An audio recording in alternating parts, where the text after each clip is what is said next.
Hi అండి. ముందు వీడియోలో ఈ బ్లౌజ్ కటింగ్ చూపించాను. ఈరోజు వీడియోలో స్టిచ్చింగ్ చూపిస్తాను. బోట్ నెక్ వెనకాల ఈ షేప్ నెక్, దానికి పైపింగు, హ్యాంగింగ్స్ అంటారా ఇంకా మీకు తెలిసిందే కదా. ఫ్రంట్ వచ్చేసి స్టార్, హ్యాండ్కి వచ్చేసి ఇలా జిగ్జాగ్ ప్యాటర్న్లో ఒక ప్యాచ్ వర్క్. సో దీన్ని ఎలాగా స్టిచ్చింగ్ చేయాలో చెప్తాను. కటింగ్లో ఏం లేదండి, కొంచెం స్టిచ్చింగ్లోనే ఉంటుంది. ఫ్రంట్ ఇచ్చేసి ఈ స్టార్ అనమాట. కొన్ని వీడియోస్ షార్ట్ వీడియోలో షేర్ చేస్తాను, ఇంకొన్ని వీడియోస్ నేను లాంగ్ వీడియోలో కూడా షేర్ చేస్తాను. వీడియోని ఎక్కడ స్కిప్ చేయకుండా చూడండి. కటింగ్ స్టిచ్చింగ్ రెండు కూడా ఇంకా పోస్ట్ చేసినట్టే. ముందు వీడియోలో కటింగ్ చూపించాను, ఈరోజు వీడియోలో స్టిచ్చింగ్ చూపిస్తాను. వీడియోని ఎక్కడ స్కిప్ చేయకుండా లాస్ట్ వరకు చూడండి. ఫస్ట్ వచ్చేసి ఇది ఒరిజినల్ క్లాత్, లైనింగ్ క్లాత్ రెండు కూడా గమ్ పెట్టి జాయిన్ చేసుకున్నాను. కొలతలతోటి కట్ చేసిన ఈ మోడల్ నెక్ అనేది నేను ఆల్రెడీ షార్ట్ వీడియోలో షేర్ చేశాను. సో ఇప్పుడు దీన్ని ఒరిజినల్ క్లాత్ మీద కాకుండా మళ్ళీ లైనింగ్ క్లాత్ మీద, అంటే ఆల్రెడీ మనం ఒరిజినల్ క్లాత్ లైనింగ్ క్లాత్ రెండు జాయిన్ చేసాం, అది కాకుండా ఇంకో క్లాత్ పెట్టాను అనమాట. దానివల్ల ఏంటంటే ఆ కట్స్ అనేవి ఫోల్డింగ్ అవ్వకుండా ఉంటాయి. ప్రతిసారి క్యాన్వాస్ కాకుండా బక్రం వేస్తే మాత్రం కాస్ట్ చాలా అవుతుందండి. సో మీరైతే బక్రం ప్రతిదానికి వేయకండి, ఎక్కువ స్కాలప్స్ ఉంటేనే వేయండి, అది కాస్ట్ ఎక్కువ అనమాట. ఇప్పుడు కరెక్ట్గా మిడిల్ పాయింట్ చూడండి, నెక్ విడ్త్ కూడా మ్యాచ్ చేసుకోండి. ఎక్కడ అవసరమైతే అక్కడ పిన్స్ పెట్టేసుకోండి, మీకు ఇబ్బంది లేకుండా ఉంటుంది. సో ఇలాగ కరెక్ట్గా పెట్టేసుకుని నేనైతే మిడిల్లో పెట్టుకుంటున్నాను. ఒక పిన్ను మిడిల్లో పెట్టుకుంటే సరిపోతుంది.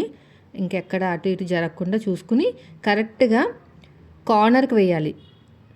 మనకి బక్రం ఉంది కదా, ఆ కార్నర్కి వేయండి. ఆ బక్రం పక్కన కాకుండా కార్నర్కి వేసుకోవాలన్నమాట. కొంచెం ఇక్కడ వచ్చేసి మనకి థ్రెడ్స్ అయినా పెట్టుకోవచ్చు, లేదంటే ఉక్సులు కాజాలు పెట్టుకోవచ్చు. ఇలా నీట్గా స్కాలప్ దగ్గర కూడా చాలా నీట్గా కుట్టుకోవాలి. తిప్పేసుకుని ఐరన్ చేసుకోవాలి, తర్వాత పైపింగ్ వేయాలి. అదంతా కూడా నేను షేర్ చేస్తాను షార్ట్ వీడియోలైనా లాంగ్ వీడియోలైనా. ఇలా సూదిని కిందకి దింపి ఇలా పాదాన్ని పైకి లేపి, ఈ స్కాలప్ దగ్గర సూదిని కింద దింపి మళ్ళీ పాదాన్ని ఇలా పైకి లేపి ఇలా నీట్గా కుట్టుకుంటూ వెళ్ళిపోవటమే. ఇదంతా కూడా ఎగస్ట్రా ఉన్న క్లాత్ను కూడా కట్ చేసేయండి. మొత్తం అయిపోయిందండి. ఇప్పుడు ఎగస్ట్రా ఉన్న క్లాత్ని ఇలాగా కొంచెం ఖర్చు ఉంచుకుని కట్ చేసుకోండి. ఇప్పుడు నేను ఇక్కడ కూడా ఉక్స్ దగ్గర కూడా కట్ చేస్తున్నాను. థ్రెడ్స్ పెట్టమన్నది థ్రెడ్స్ పెడతాను. ఇలా నీట్గా ఇలాగా కట్ చేసుకుంటూ వెళ్ళిపోవాలి. ఇటు సైడ్ కూడా అంతే, ఇలా మొత్తం కూడా నీట్గా కట్ చేసుకుంటూ వెళ్ళిపోండి. అంతే, ఇదంతా కూడా ఇలా ఓపెన్ చేసేసేయండి. ఇలా మొత్తం కూడా ఇలాగ మొత్తం కూడా ఇలా ఓపెన్ చేసేసుకుని ఇక్కడ కూడా మనకి రావడానికి ఇబ్బంది అవుతుంది కదా. ఏదైనా సూత్ సహాయంతో అయినా సరే, లేదన్నా మనకి ఏది వీలుగా ఉంటే దాంతో షార్ప్నెస్ అనేది నీట్గా క్లియర్ చేసుకోవాలి. కుట్టు వేయకండి, అంత నీట్గా ఉండదు. కుట్టు వేయకుండా ఐరన్ చేసేసుకోండి, అప్పుడు మీకు ఫినిషింగ్ అనేది చాలా చాలా నీట్గా వస్తుంది. సో ఇక్కడ ఏంటన్నా కొంచెం కుట్టు మిస్ అయింది, అంటే మనం కట్ చేసాం కదా, సో అక్కడ కట్ అయిందనమాట. ఇప్పుడు నీట్గా ఇలా సదిరేసుకోండి. మొత్తం కూడా సదురుకున్న తర్వాత ఇలా ఓపెన్ చేసేసేయండి. ఓపెన్ చేసేసుకుని ఇక్కడ డాట్స్ వేసుకుని ఐరన్ చేసేసుకోండి. ఇలా మొత్తం కూడా ఇటు సైడ్ కూడా అంతే, ఇలా కరెక్ట్గా పెట్టేసుకుని కుట్టుకుంటూ వెళ్ళిపోవాలి. చూసారు ఎంత బాగా వచ్చిందో. నేను ఇప్పుడు దీనికి పైపింగ్ అనేది వేస్తాను, ఎలా వేయాలో షార్ట్ వీడియోలో షేర్ చేస్తాను. తర్వాత వచ్చేసి షేప్ బెల్ట్ అండి, ఫ్రంట్ పార్ట్ షేప్ బెల్ట్. ఉల్టా సీదా పడకుండా ఉండాలి అంటే మాత్రం ఏ షేప్ మీకు సైడ్ జాయింట్ వైపుకి వెళ్తుందో, ఏ షేప్ అయితే మీకు ఉక్సు పట్టి వైపుకి వెళ్తుందో అవన్నీ చూసుకోవాలి. ఫస్ట్ వచ్చేసి ఏ షేప్ అయితే మీకు ఉక్సు పట్టి కాజా పట్టి వైపుకి వెళ్తుందో ఆ షేప్ అనేది పాదం వైపు పెట్టండి, ఉల్టా సీదా పడకుండా ఉంటుంది. ఇలా నేను వీడియోలో చూపించినట్టు నీట్గా. వీడియో నచ్చితే లైక్ చేయండి ఫ్రెండ్స్. మీరు మన ఛానల్ ఫస్ట్ టైం చూస్తే సబ్స్క్రైబ్ చేయండి. ఇలా స్ట్రేట్గా నీట్గా కుట్టుకుంటూ వెళ్ళిపోవాలి. ఎగస్ట్రా ఉన్న క్లాత్ని కూడా కట్ చేసేయండి. ఇలా మొత్తం ఎగస్ట్రా ఉన్న క్లాత్ని కట్ చేసుకుని రెండోది కూడా అంతే, ఒక టాప్ స్టిచ్ అయితే వేసేసుకోండి. మళ్ళీ క్లోజ్ చేసేసుకుని ఇంకొక స్టిచ్ వేసుకోండి ఇలాగా. ఇప్పుడు ఎగస్ట్రా ఉన్న క్లాత్ని కట్ చేసేయండి. ఇలా ఎగస్ట్రా ఉన్న క్లాత్ నీట్గా కట్ చేసేయండి. రెండోది కూడా అంతేనండి, ఏ షేప్ అయితే సైడ్ జాయింట్ వైపుకి వెళ్తుందో ఆ షేప్ అనేది పాదం వైపు పెట్టండి. ఇలాగా ఎగస్ట్రా ఉన్న క్లాత్ని కూడా కట్ చేసేయండి. తర్వాత ఇలాగ ఒక టాప్ స్టిచ్ అయితే వేసేసుకోండి.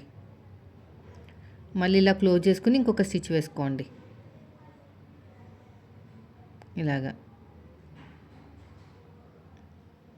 ఎగస్ట్రా ఉన్న క్లాత్ని కూడా నీట్గా కట్ చేసేయండి.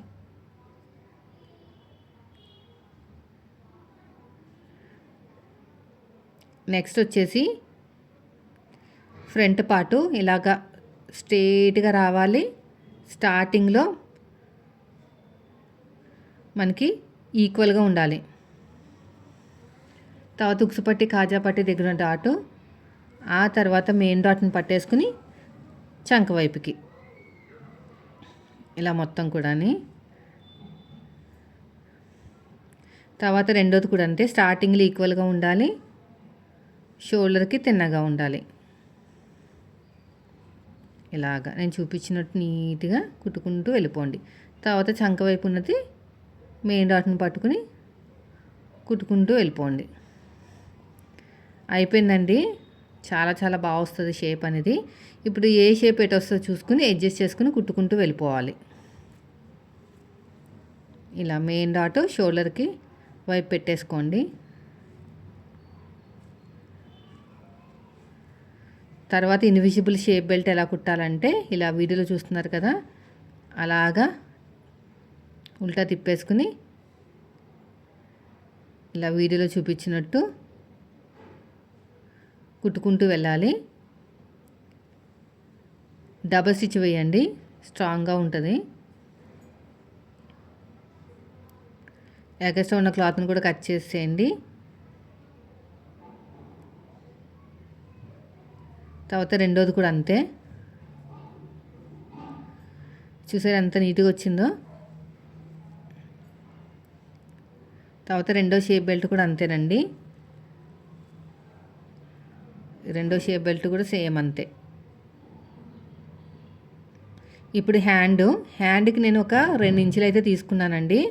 2 ఇంచులు తీసుకుని మనకి హ్యాండ్ లూజ్ కన్నా కొంచెం ఎక్కువ. ఇప్పుడు ఇలాగ జిగ్జాగ్ ప్యాటర్న్లో వేసేసుకోండి.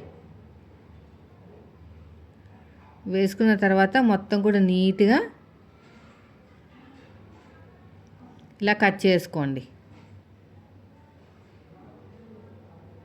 ఇలా మొత్తం కూడా కట్ చేసుకున్న తర్వాత ఇప్పుడు కింద వచ్చేసి నాకు ఒరిజినల్ క్లాత్ ఉంది, మధ్యలో లైనింగ్ ఉంది, దీనిపైన నాకు క్యాన్వాస్ ఉందన్నమాట. అర్థమైందా? ఎందుకంటే మనకి ఒరిజినల్ క్లాత్ బాగా పలుచగా ఉంది, అందుకుని ఇలా జిగ్జాగ్ ప్యాటర్న్లో నీట్గా కుట్టుకున్న తర్వాత ఇప్పుడు మనం ఇలా ఒరిజినల్ క్లాత్ ఇలా అడ్జస్ట్ చేసుకోవాలండి. చూసారు కదా, కింద ఒరిజినల్ క్లాత్, ఆ తర్వాత లైనింగ్, ఆ తర్వాత మనకి క్యాన్వాస్ అన్నమాట. ఇలా మొత్తం కూడా ఇది గమ్ పెట్టేసి ఒరిజినల్ క్లాత్ని జాయిన్ చేస్తున్నాను.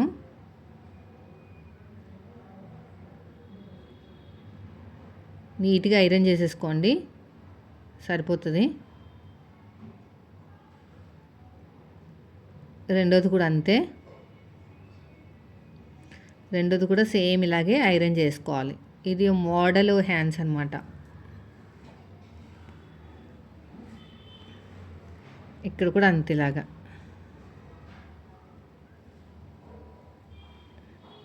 ఇక్కడ కూడా చక్కగా ఐరన్ చేసేసుకోండి. వీడియో నచ్చితే మాత్రం లైక్ చేయండి. అయిపోయిందండి. ఇప్పుడు మనం ఒరిజినల్ క్లాత్ని పెట్టుకుని ఎలా కట్ చేసుకోవాలో చెప్తాను.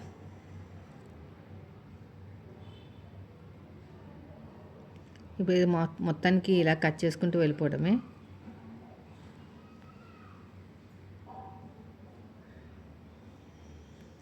కొంచెం ఖర్చు ఉంచుకుని కట్ చేసుకుంటే సరిపోతుంది.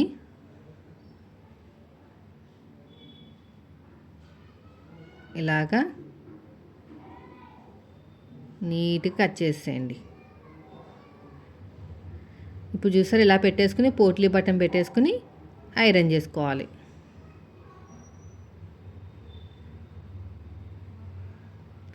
కుట్టు వేసుకోవాలి, తర్వాత హెమ్మింగ్ కూడా చేసుకోవాలి.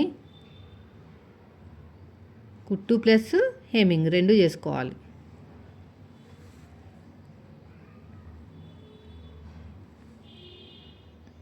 ఇలాగా స్టిచ్ వేసుకుంటూ వెళ్ళిపోవటమే.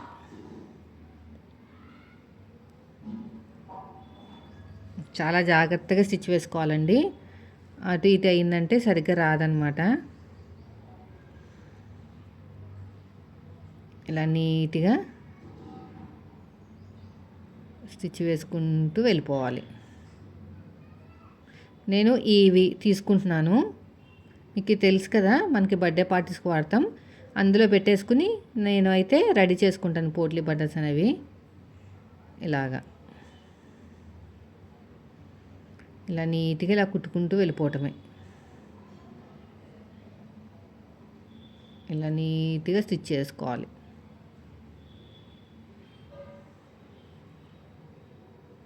మొత్తం కూడా చూసారు కదా, ఇలాగా అంతే. ఒక 4-5 తీసుకుంటే సరిపోతుందండి, ఇంకా అంతకు మించి ఎక్కువ తీసుకోవాల్సిన అవసరం లేదు. నెక్స్ట్ వచ్చేసి ఇది ఊడిపోతుంది, కొంచెం లోపల పెట్టి కుట్టుకోవాలి. సింగిల్ పాదం అయితే ఇంకా బాగుంటుంది. సో ఇది అయిపోయిందండి. నెక్స్ట్ ఇంకా ఫ్రంట్ పార్ట్ మీకు తెలిసిందే కదా, పైపింగ్ స్టిచ్చింగ్ అవసరమైతే తర్వాత చూపిస్తాను షార్ట్ వీడియోలో. ఇప్పుడు ఈ హ్యాండ్స్ని జాయిన్ చేసుకోవాలి. ఇలాగా ఫస్ట్ వచ్చేసి మిడిల్ టక్ అనేది షోల్డర్ కుట్టు దగ్గర ఉండాలి. ఫ్రంట్ది ఫ్రంట్ రావాలి, బ్యాక్ది బ్యాక్ రావాలండి.